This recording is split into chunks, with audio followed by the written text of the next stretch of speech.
Welcome back to my channel, Mixers. In this video we're going to be making vegan vanilla ice cream, and it's been requested a lot, so yeah, let's get on to the video.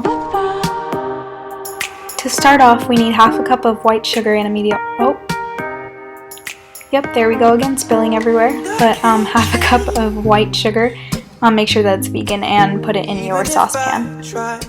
Give your saucepan a little bit of a shake so that the sugar evenly coats the bottom, and you can also use your hands to just like pat it down a little bit.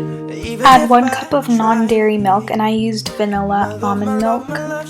And if you've watched my videos before, you know that I like use almond milk in every single one of my vegan recipes. I don't know why, but it just tastes good. My love, she keeps me warm.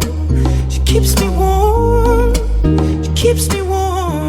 Set it on your stove and put the heat up to medium. Right now we just want the sugar to dissolve in the almond milk. So yeah, just keep stirring until it's dissolved and you can't feel the granules at the bottom of the saucepan.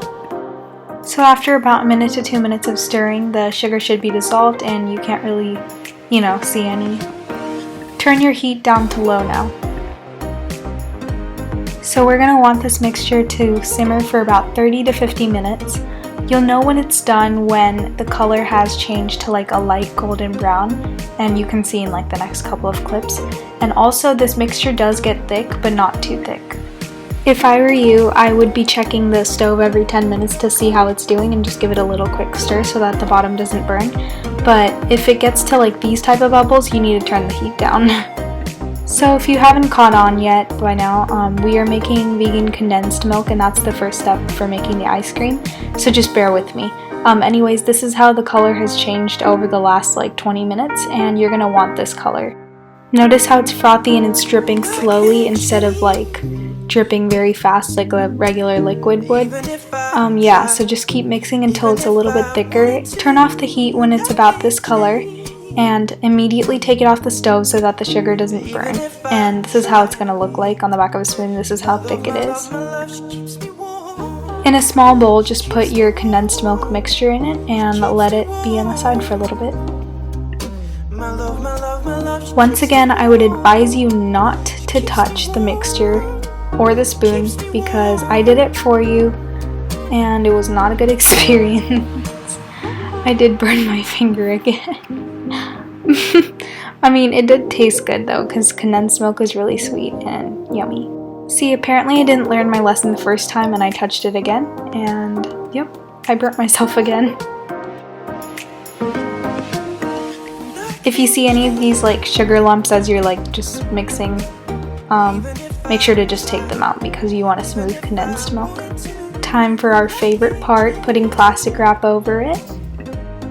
So this is completely optional and it doesn't do that much, but I would press down your plastic wrap so that it covers the surface of the condensed milk so that the condensed milk doesn't form a film when it's like resting to the side. Set this in the fridge for about 5 to 10 minutes to rapidly cool it down. Here we are back at it again 10 minutes later, and our condensed milk is now rock solid, which is lovely. We love that. Add 1 tablespoon of your vegan milk and stick it in the microwave for 30 seconds and you should be back to normal. Mind you, it should not be like burning hot though. It shouldn't, like, it could be warm but not burning hot. Okay, so here's where, oh my god, I can't talk.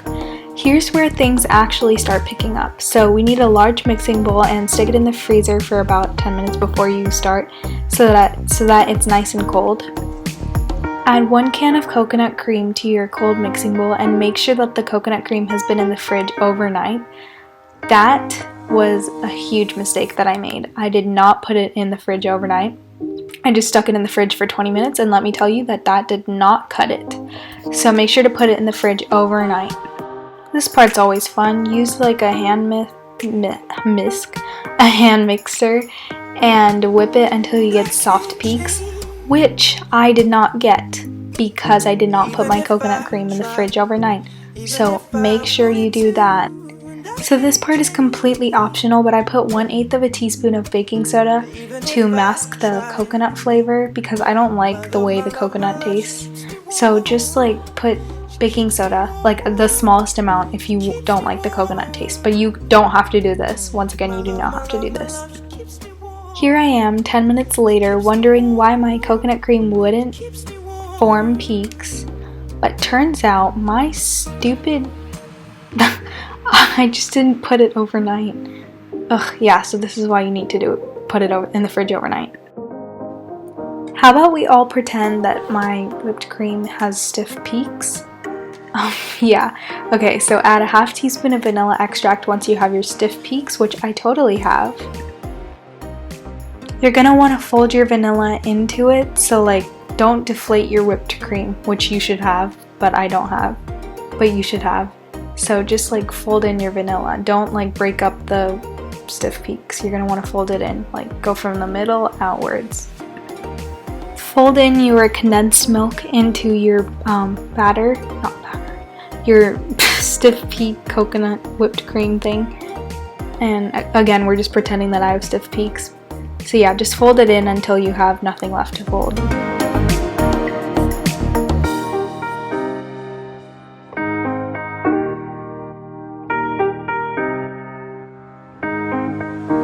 Don't worry, I wash my hands like every 2 seconds when cooking, they're clean. So this is how your mixture should look. Even if you got the stiff peaks, yours should be pretty liquidy by now because of all the folding and the condensed milk. Anyways, I added 1/4 of a cup of like chopped chocolate, vegan chocolate obviously, and you can do any toppings you want. I would recommend like any vegan cookies, like you can crunch them up. You can put caramel sauce, which is what I'm gonna do too, or I don't know, anything works. So I put the mixture into a 9x5 inch a bread loaf pan, but these actually work best. So yeah, I just put it all in. I put some caramel syrup on top of the ice cream for the heck of it. No, it's not vegan, and here I go again, ruining the vegan vibe, but it still looked cool. Back at it again with our best friend, our plastic wrap. Anyways, plastic wrap your ice cream container, and make sure, this is important, make sure your plastic wrap sticks to the surface of the ice cream mixture so that icicles don't form at the top when it's in the freezer. Stick it in the freezer for 4 to 6 hours and then you should have your ice cream. This was an interesting experience to say the least. I could not find our ice cream scooper, so here I am trying to use a spoon. Yeah, this is not going well, as you can see. Oh wait, here, look, I got a little bit off. It is really soft and smooth and creamy. Like you would think vegan ice cream is icy and hard, and plus this is no churn too. But actually this is really soft and creamy. You should probably just use an ice cream scoop. It tastes so good, like you don't even know how good it tastes. And it's really healthy because the amount of sugar we put is nothing compared to store-bought. This recipe was actually super easy and fun to make, and most importantly it was really delicious.